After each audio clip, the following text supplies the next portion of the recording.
preços da soja no Brasil estão em um movimento de alta em algumas regiões. No Paraná, por exemplo, o CPEA indica uma alta de 8,3% no acumulado de maio, ou de quase R$10 por saca.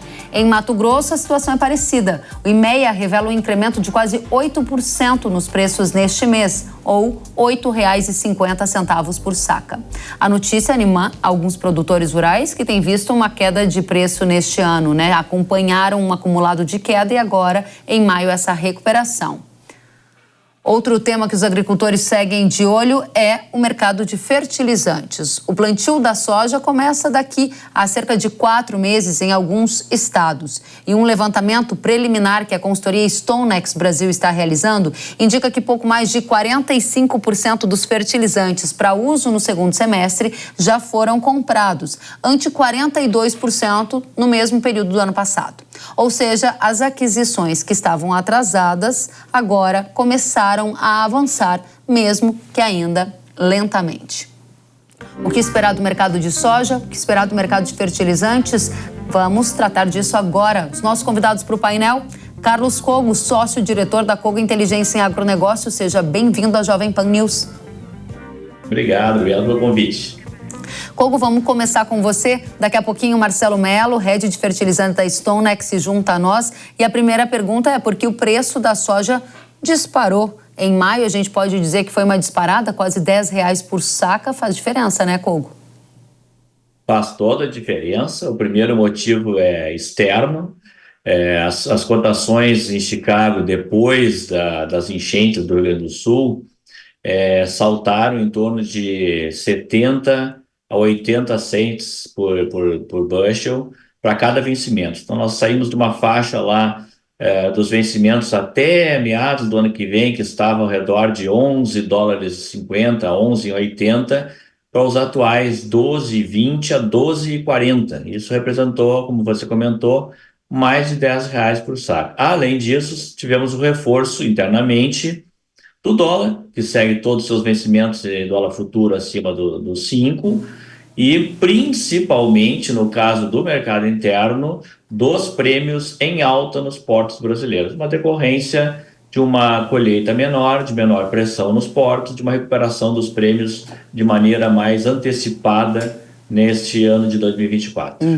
Essa repercussão que a Bolsa de Chicago deu às enchentes do Rio Grande do Sul é uma repercussão condizente com a realidade? Ou seja, a gente teve uma perda de quantos milhões de toneladas na safra do Rio Grande do Sul e quanto isso impactou na colheita geral da safra brasileira, Cogo? Pois é, estamos na consultoria estimando 2,5 milhões de toneladas. Essa é uma estimativa muito preliminar, diga-se de passagem. E é muito importante esse tema, pois a Bolsa realmente ela precificou isso nos primeiros dias. Depois isso ficou mais ou menos stand-by e o mercado acabou voltando os olhos novamente para a questão do clima e o plantio nos Estados Unidos. O que os traders e a própria Bolsa aguardam? Primeiro, a confirmação do volume de quebras, que poderá ser menor ou até maior do que está estimado. E, a meu ver, um dado que ainda não está disponível, vai demorar um pouco mais, esse é muito importante. O que se perdeu de soja nos 4.800 armazéns que existem no Rio Grande do Sul, em pico de colheita, com volumes enormes armazenados? Ainda não se vê escoado nem sequer 30% da safra, e é muito difícil nesse momento estimar isso. Essa perda, ela pode ser muito grande a ponto até de igualar as perdas de lavouras. E isso quer dizer um fator altista para preço, que já está embutido nas cotações que o mercado brasileiro paga por saca de soja, ou isso pode representar um repique para o preço da soja num futuro próximo? Pode. E certamente isso acontecerá quando tivermos alcance desses dados, né? À medida que as equipes, hoje existem equipes das secretarias municipais de agricultura e dos órgãos de Emater locais que estão fazendo esse levantamento. Em alguns locais, como todo mundo sabe, sequer se consegue chegar nesses armazéns. E até empresas privadas de armazenagem estão auxiliando nesses levantamentos. Existem perdas de todos os tipos, não é só em soja, em praticamente todos os grãos, especialmente soja e arroz. Lembrando, né, que a colheita estava atrasada esse ano. Pegamos a colheita andando, faltando uma parte razoável da área a ser colhida, e com muitos desses armazéns nas regiões que foram atingidas pelas as partes mais graves das enchentes, onde realmente tivemos inundações muito grandes. Muito bem, Kogo. Você mencionou na sua fala inicial que um dos fatores para essa alta de preço no mercado da soja é sim a tragédia do Rio Grande do Sul e os impactos potenciais que a gente vai ver daqui para frente quando esses levantamentos progredirem. Você está falando de uma estimativa conservadora, 2,5 milhões de toneladas de soja perdida, com potencial de aumentar mais. Mas disse ainda que a gente está vendo uma repercussão do mercado do plantio dos Estados Unidos. O que está acontecendo por lá? E esse plantio dá alguma sinalização de preço mais alto para a soja ao produtor brasileiro no momento? Não. Ao contrário, na verdade nós temos duas situações. O mercado de curto prazo, pensando aí em dezembro de 2024, é um mercado altista, composto por cotações que estão embutindo um prêmio de risco climático em relação à safra brasileira, mais prêmios em alta e um câmbio sustentado. No longo prazo, o viés da soja não mudou de direção, ele segue um viés baixista e que vai ser isso lá na frente dimensionado por uma projeção de uma colheita global recorde na ordem de 422 milhões de toneladas, safra recorde no Brasil, apontada aí pela nossa consultoria em 164 milhões, pelo SVA mais de 165, e realmente anos de laninha tem histórico de safras recordes de grãos e de soja no Brasil. Ainda além disso, temos são três fatores. O segundo fator é uma projeção de uma colheita recorde nos Estados Unidos, apesar dos contratempos. A área cresceu 13,5%, a produção está estimada entre 121 e 122 milhões, seria uma colheita recorde. Tem só 7% da área de soja nos Estados Unidos, do cinturão, com alguma condição de seca. A condição é muito melhor que na mesma época do ano passado. O plantio está mais ou menos dentro do ritmo normal. E, por fim, a relação estoques-consumo projetada para o final da temporada 24-25 é de estoque em nível absoluto recorde, em nível relativo seria 32%, ou seja, haveria soja para 32% da demanda. É o segundo nível mais alto da história, e é importante que todos observem o que aconteceu com o preço naquele ano de 18, 19, quando chegou em 33%. O que aconteceu, só para a gente terminar? A soja flutuou 2 anos entre 8,50 e 9,50 por bushel. Corrigindo pela inflação americana e colocando uma incidência de alta de custos, significaria uma direção para a soja no longo prazo entre 9,50 e 10 dólares por bushel. Muito obrigada, Carlos Kogo. Vamos convidar para se juntar a nós, Marcelo Melo, que é head de fertilizantes da StoneX. Marcelo, seja muito bem-vindo. A gente já está aqui na conversa aquecidos com o Kogo repercutindo a alta de preços observadas por nós na soja agora no mês de maio. E a pergunta para você é: a relação de troca da soja com o fertilizante melhorou e motivou compras para a safra nova que vai ser semeada daqui a alguns meses? Seja bem-vindo. Muito obrigado, é sempre um prazer estar aqui. Olha, a relação de troca está essencialmente ruim. A relação de troca de soja para MAP está entre as 30% piores relações de troca dos últimos 5 anos. Em maio do ano passado, ela estava ao inverso, eram os 30% melhores relações de troca. Isso porque o MAP, em maio do ano passado, estava a 430 dólares por tonelada. Nós estamos agora a 565. Então, nós estamos 25%, 30% mais altos no preço do fertilizante, o MAP, né, o fósforo de alto padrão, alto teor mais importante aqui. E a soja também estava muito mais alta. A soja devia estar 16 dólares, o Kogo pode dizer melhor, mas talvez 25% mais alto a soja estava do que está agora. Tudo bem, melhorou um pouquinho nos últimos dias, mas a relação de troca é bem pior que a do ano passado nesse sentido. Kelly. Essa relação de troca ruim em relação ao que tínhamos no ano passado, nesta mesma época, explicaria uma comercialização de fertilizantes abaixo da mesma época do ano passado. Mas dados preliminares da pesquisa que você está conduzindo mostram que a comercialização de fertilizantes neste momento está um pouco mais avançada do que na mesma época do ano passado. O que explica esse movimento?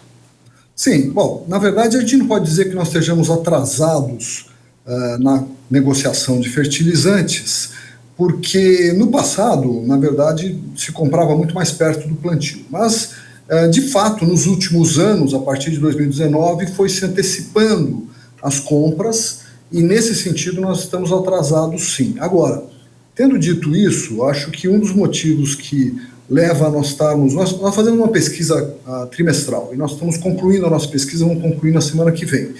E ela, até o momento, está apontando que 45% das compras para o segundo semestre já foram negociadas, compras de fertilizantes. E o ano passado, em final de maio, nós estávamos com 42%. Então, como você coloca, estamos um pouquinho melhor do que estivemos no ano passado. O que explicaria? E nós vamos melhorar um pouco mais ainda, porque tem mais alguns dias. Então, eu acho que a tendência é subir, ficar entre 45 e 50, vamos ver o que vai acontecer. Mas, por outro lado, se o MAP está muito ruim, o potássio está excelente. Porque o preço do potássio, mundialmente, está muito baixo. Aqui no Brasil também. E a relação de troca, mesmo com a soja mais baixa, que estava ano passado, a relação de troca está muito boa para o potássio. Então, como o produtor de soja vai aplicar MAP, ou fósforo e potássio, na verdade a relação conjunta não está tão ruim. Também não está tão boa, não é dizer que está ótima, não está. Ela está um pouquinho pior que a média, mas ela é mais convivível, né? Agora, Marcelo, a gente ouvia o Carlos Cogo falar sobre uma condição do preço da soja de curto prazo e uma condição de longo prazo. E ele fez um alerta aqui, Cogo, você me corrija se eu entendi errado, ele fez um alerta para um viés de longo prazo baixista para a soja. No caso dos fertilizantes, qual é o cenário de tendência de preço agora para curto prazo, para início da safra nova, e qual é o cenário de um pouco mais longo prazo? Afinal de contas, a nossa audiência quer saber, é hora de eu comprar ou eu espero um pouco mais? Não, eu acredito que agora, no caso do potássio, a gente já tem avisado os nossos clientes e recomendado que eles façam a compra já há tempos, até para poder aliviar o problema de logística, né? Porque tem que subir tanto fertilizantes, tanto potássio quanto fósforo. Então, se ele já tirar o potássio da frente, fica mais fácil depois para subir o fósforo. E o fósforo agora, como nós estamos chegando já muito perto de junho, né? Mais 10 dias vão estar em junho, a gente tem recomendado também que compre. Ele não tem por que subir no curto prazo, ele está estável, é uma pena isso. O fósforo está reto no Brasil a $570 desde novembro do ano passado. Em 6 anos ou mais, quase 10 anos que eu trabalho com fertilizantes, nunca vi uma situação dessa. E de março para cá, nos Estados Unidos, os preços caíram $160, os preços de fósforo. Na Índia, que é um grande consumidor, caíram $80. E na China, também, que é grande consumidor e também exportador, caíram $100. Ok. Por que não cai no Brasil? Não entendi. Mas o fato é que essa é a situação. Agora, eu acho que quando chegarmos muito próximos do plantio, lá por volta de agosto, setembro, é possível que o preço suba um pouco, localmente, principalmente. Muito bem. É possível isso. Muito bem, obrigada, Marcelo. Agora, Cogo, Marcelo, juntos a gente vai se encaminhando para a última rodada. Direto ao ponto, Carlos Cogo, a comercialização de soja antecipada tem ficado cada vez menor ao longo dos últimos tempos, talvez parecida com fertilizante, o pessoal está atrasando mais. Tem gente aproveitando essa alta do preço, está certo quem está aproveitando? Qual é a recomendação que você faz diante desse cenário e até dos desafios logísticos aí do Rio Grande do Sul, se eles podem impactar nessa formação de preço também? Exatamente, tá também da mesma forma, né? A gente veio de uma média de chegar em setembro, outubro, que é o período de plantio, com 38% a 45% da soja a ser colhida, negociada antecipadamente. Caímos para 25%. E isso acabou se tornando um dos principais motivos para a queda de preço da soja no período de colheita. Os prêmios no Brasil, que nunca foram negativos no período de colheita, diga-se de passagem, em 20 anos nunca tivemos prêmios tão negativos, tiveram patamares extremamente negativos em 2023, não tanto em 2024, mas negativos, em função de uma safra menor. E os prêmios que estão sendo negociados hoje, Kellen, para 2025, tem que ficar um alerta sobre isso, já estão naquela escalada de baixa que estavam em 2023. Já temos prêmios de menos 70 cents de dólar para embarque em abril de 2025. Isso vai afundar os preços da soja no período de colheita. Mas vou responder a pergunta que você fez. Sim, vale a pena avançar na comercialização da safra spot, que dá tempo para vender, e da safra futura. A questão do prêmio não está na mão do produtor nesse momento, é um processo ligado ao déficit de armazenagem, capacidade estática no Brasil, e isso não vai mudar, é um problema estrutural que não vai mudar da noite para o dia. Muito obrigada, Carlos Cogo.